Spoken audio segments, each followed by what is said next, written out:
Buenos dias, buenos tardes mga amigos, mga amigas, sa aking mga kumpanyeros at kumpanyeras at doon sa mga napadpad lang o napadaan lang dito sa aking channel para makisawsaw sa pinakabagong chika ng ating gobyerno o ng ating bansa. Ngayong pong araw na to ay hihimayin muna natin ang isa sa pinakamalaking usapin sa ating pamahalaan, no? Ngayon, no, isa to sa pinakamalaking usapin itong tungkol sa flood control projects or scandal. Kasi po merong panukala ang ating Office of the Ombudsman, no, sa pamumuno ni Ombudsman Boying Remulla na gawing state witness si dating DPWH Secretary Manuel Bonoan. Ito po ay may kaugnayan sa kontrobersyal na 573 million flood control scandal. Kaya kanina nga ay ibinalita yan, no, sa different radio stations, different television networks, no? At ito nga daw si Manuel Bonoan ay gagawing isang state witness as proposed by the Office of the Ombudsman. So gaya ng nakagawian natin sa mga previous episodes, gawin po nating simple na para bang nagkikwentuhan lang po tayo dun sa kanto, no? Sa pagdi-discuss ng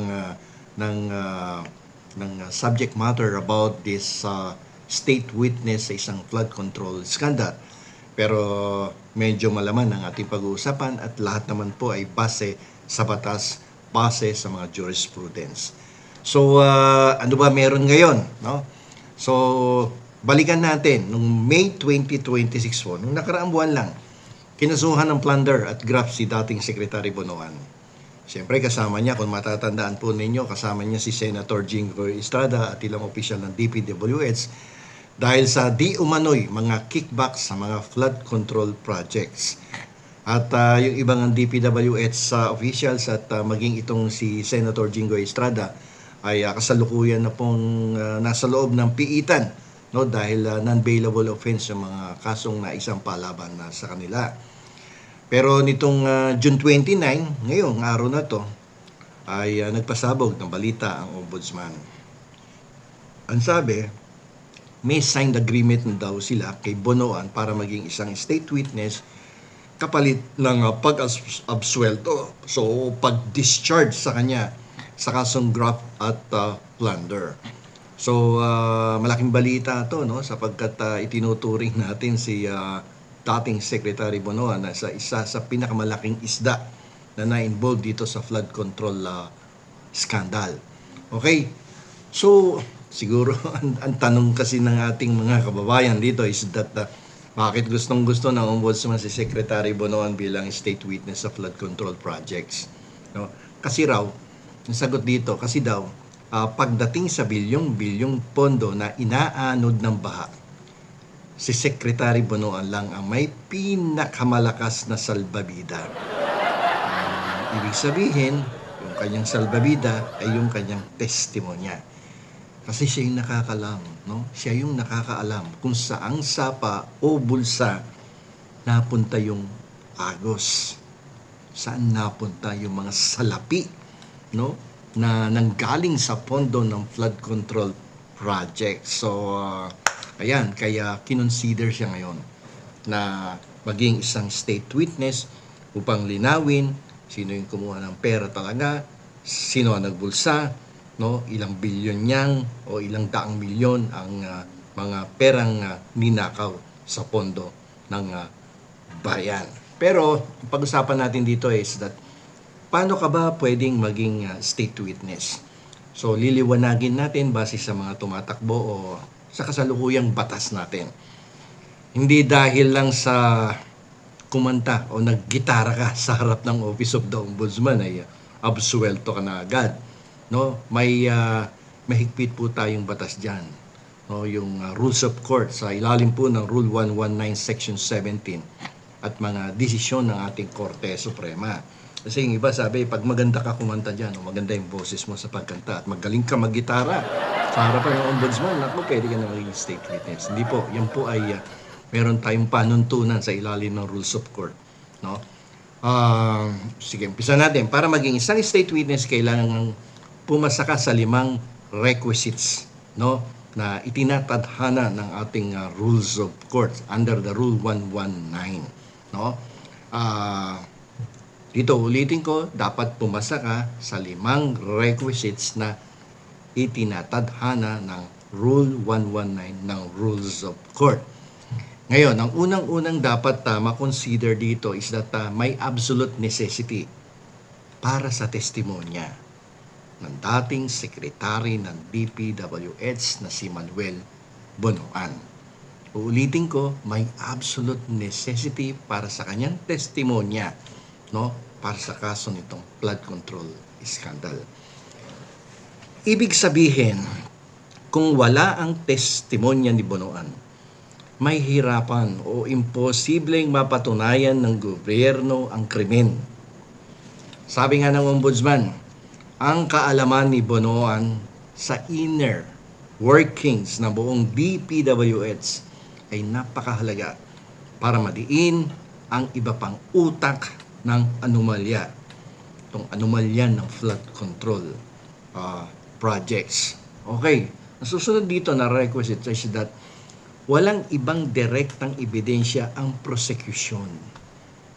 Walang ibang direktang ebidensya ang prosecution. Kung may nakatago namang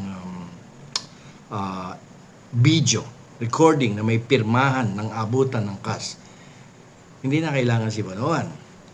Pero dahil ang korupsyon ay karaniwang ginagawa sa madidilim na sulok at ginagawa din ito sa bulong-bulungan, no? O kaya testimonya ng insider ang kailangan dito. So wala naman kasing gumagawa ng kalokohan na alam nila na may CCTV doon sa lugar na kanilang pinag-uusapan ng tungkol dito sa pagkupit ng pera ng bayan. So definitely bulungan 'yan, no? At doon sa mga lugar talaga na walang makakakita ang transaksyon. Doon nangyayari ang mga anomalous transaction. Okay. So ang susunod dito is that yung testimonya ay pwedeng makorroborate sa mga importanteng punto. Ibig sabihin, hindi pwedeng sabi-sabi o chismis lang ang ibibigay ni Bonoan. Kailangan tugma ang mga dokumento, yung petsa at iba pang ebidensya sa mga ikakanta niya. So dapat pag kumanta si Bonoan, talagang nasa tono at hindi sintonado. Otherwise, hindi ka pwedeng maging state witness, no? At ito isa pa, yung susunod ay isa sa pinaka-importanteng requisites. Yung akusado dapat hindi mukhang most guilty. Hindi siya dapat mukhang most guilty. Ito po kasi yung pinaka-crucial Dapat hindi siya ang utak, no? O ang pinakamakasalanan sa grupo. Kung ikaw ang mastermind, bawal ka mag-ala-anghel para makaligtas. Dito po sa kasong ito, ang ombudsman ay nakatutok sa mga malalaking isda sa kontrobersiya. So, dapat dito ang akusado ay hindi pa nahatulan sa krimeng may kinalaman sa moral turpitude. Ibig sabihin, kapag may mga previous cases ka na na-involve ka tapos nahatulang ka na ng hukuman in the past, ay hindi ka pwedeng pumasok sa state witness, no? At sirang-sira na yung pangalan at character dahil may previous conviction ka of a crime involving moral turpitude. Dapat wala siyang naunang hatol sa mga kasong tulad ng for example, estafa, no, pagnanakaw, o kaya falsification of documents. Dapat malinis pa din naman yung pangalan mo. Although involved ka sa kasalukuyan sa isang napakalaking kaso, but in the past, malinis pa ang iyong pangalan pagdating sa mga ganitong klaseng usapin. Okay? So, magbigay tayo ng ilang jurisprudence o ilang desisyon ng Korte Suprema na may kanalaman dito sa mga paggamit ng mga state witness. Gaya nga po ng binanggit ng Assistant Ombudsman kamakailan, no? Ang legal na basihan ng ombudsman sa absuelto at paggamit ng akusado bilang saksi ay may matibay na sandigan sa mga dating desisyon po ng Korte Suprema o yung tinatawag nating jurisprudence. Particular na dito yung kaso po ng Perez and Apostol. Perez and Apostol versus Sandigan Bayan. Dito po sa kaso ni Perez and Apostol versus Sandigan Bayan, ipinaliwanag po ng Korte Suprema na ang prosecution po, yung ombudsman, ang may kapangyarihan at diskresyon na mamili kung sino ang isasama o tanggalin sa kaso. Kasi magkakaroon niya ng filing ng motion to discharge para gawing testigo, basta't makakatulong ito sa pagkamit ng hustisya para sa bayan. Ang hukuman naman, yung Sandigan Bayan. Sila naman ang magbibigay ng pinal na approval. Final approval on the part of the Sandigan Bayan. Pagkatapos nilang suriin, magkaroon sila ng evaluation kung pasok sa mga requisites ng batas.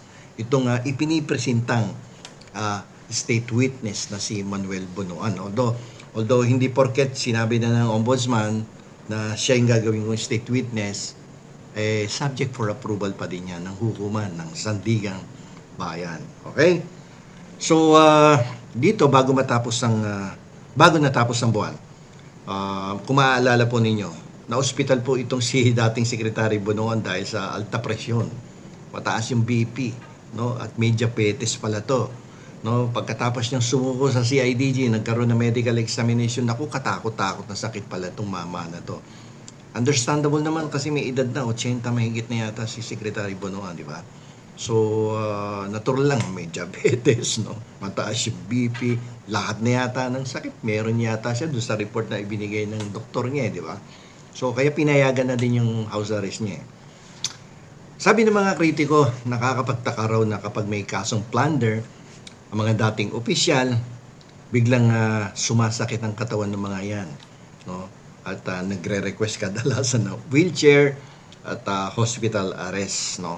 May tinatawag silang nagkakaroon ng hospital arrest syndrome. Pero dito po sa kaso ni Bunuan, mukhang matindi talaga yung high blood niya. Kasi nga, nasa approximately 80 years old na to . Sino ba namang hindi ma-high blood kung 573 milyong piso ang pinag-uusapan na nakulimbat niya? Diba? Talagang tataas ang presyo niya. Mabuti na lang at nakapirma na siya sa kasunduan.